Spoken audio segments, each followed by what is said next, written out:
به نام خدا. سلام خدمت تمام همراهان عزیز زیگارت. قرار این ساختمون رو بازسازی کنیم. پروژه ایدئالیه، قدیمیه، ولی ما انشالله یه کار مدرن و شیک مثل تمام کارمون تحویلشون میدیم. بریم یه مختصر توضیح براتون بدم. بسم الله الرحمن الرحیم. این در کلا تعویض میشه. اینجا کلا تیغه میشه، بسته میشه. این در انتقال کنه پیدا کنه اینجا و اینجا میشه سرویس بهداشتی. اینجا تیغه کامل کشیده میشه تا جای توالت فرنگی، توالت و یه دونه هوشویه. این در بیاد اینجا، در دستشویی میاد داخل راهرو میشه. اینجا کلا میشه فضای آشپزخونه، فضای جفت یخچال دوقلو میشه. پشتش فضای سینک میشه که از شیر آب هم از شیر دستشویی تنظیم کنه و فازاش هم به فازا دستشویی اضافه میشه. این قسمت پنجره تعویضی، پنجره دو جداره نصب میشه. اینجا کابینت میشه کامل. اتاق بازم میاد اینجا، روی خروجی بودم که میره رو سر. تاقچه کامل کیپ میشه و تاقچه کامل کیپ میشن. فضای پذیرای کامل میشه. این دیوار برداشته میشه. آسه میشه. کمدیانی حذف میشه. این فضا کلا برداشته میشه و اینجا فضا میشه کلا یه پذیرای بزرگ بده خدا. تا ان شاءالله اتاق خوابم کامل میره روی پایین.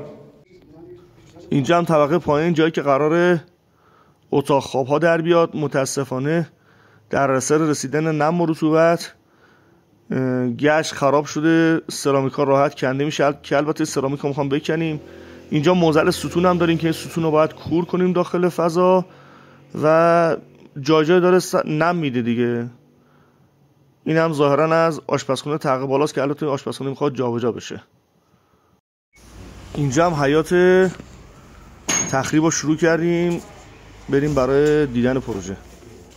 اولین کاری که کردیم تو حرکت اول آشپزخونه طبقه بالا تخریب کردیم، سرامیکا رو کندیم، کلا ریختیم پایین. هر جا که احساس کردیم گچا دارن نم میدن کلا کندیم و دنبال محل رسیدن نم از بالا به پایین هستیم. مشتریمون هم کیسه تهیه کرده، کل نخالا رو داخل کیسه ریختیم که طبقه پایین یه چاه هستش و این نخالا داخل چاه بریزیم که هم چاه پر بشه، هم ارزم به حضور شما از شر حمل و نقل نخالا راحت بشه. خب متاسفانه از دیوار همسایه یک مقدار داره نم میاد که این خیلی ما را اذیت میکنه. اینجا ستون هم باید کور بشه. سلام، بسم الله الرحمن الرحیم. ما اینجا یه سری پله قدیمی داریم، ارتفاع پله بلنده و میدون خوبی نداره برای ورود و خروج. از طرفی هم بالای راپله اگر نگاه کنید سرگیر میشه.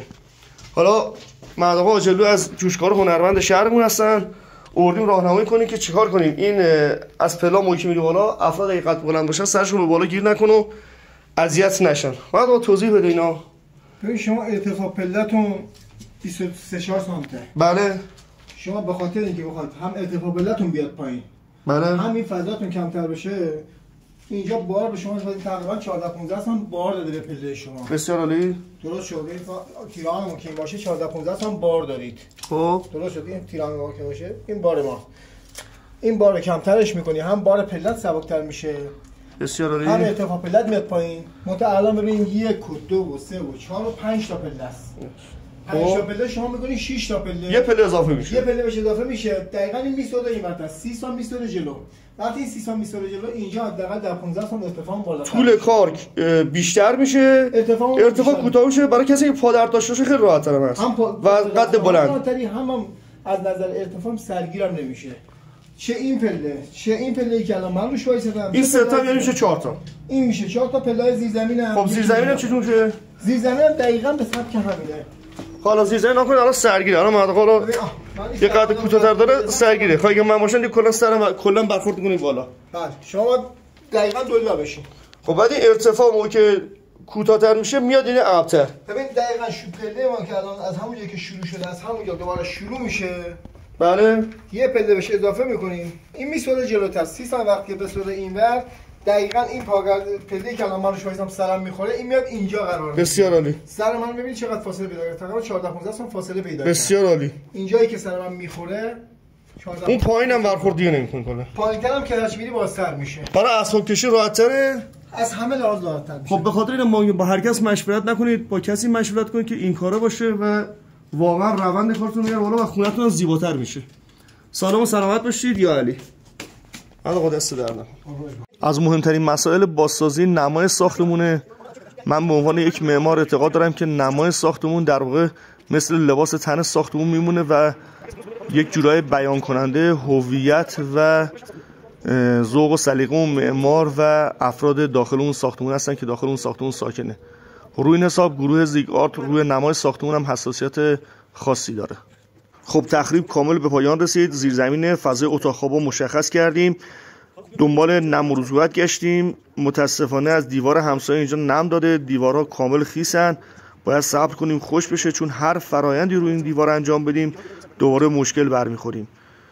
و اینجا هم طبقه بالا این هم میبینید دیوار کاملا تخریب شده، سرامیکا کلا کنده شده. اینجا هم یه سوراخ زدیم که از اینجا کل نخالا ریختیم، طبقه پایین رو چاه پر کردیم.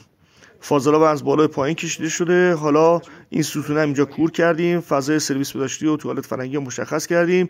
راپلا رو کلا کندیم که بتونیم بار پلا برداریم. الان راحت من میتونم برم پایین و سرم دیگه گیر نمیکنه. اینجا هم تیغ اتاق خواب دوباره تو مرحله بعد کشیدیم.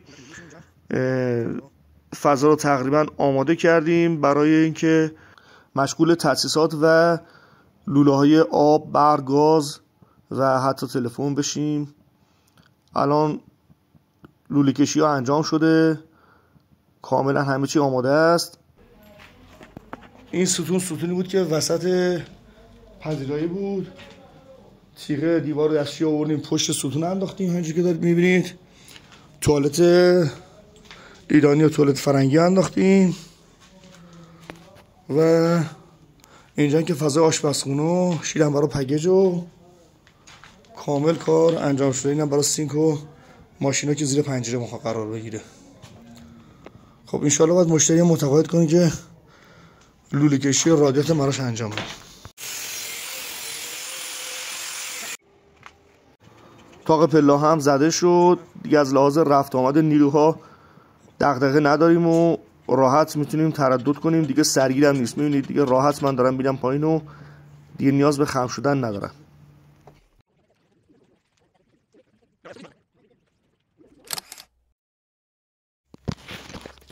به نام خداوند خالق زیبایی و هنر. سلام عرض می‌کنم خدمتتون. پروژه آقای ابراهیمی به پایان رسید. لحظه به لحظه اونو ویدیوهاشو گرفتم. پایان این ویدیو میذارم خدمتتون. بریم با هم دیگه ویدیو رو ببینیم چه تغییراتی اعمال شد، پروژهش به کجا رسید و الان که داریم تحویلش میدیم در چه حالی هستش. با ما همراه باشید.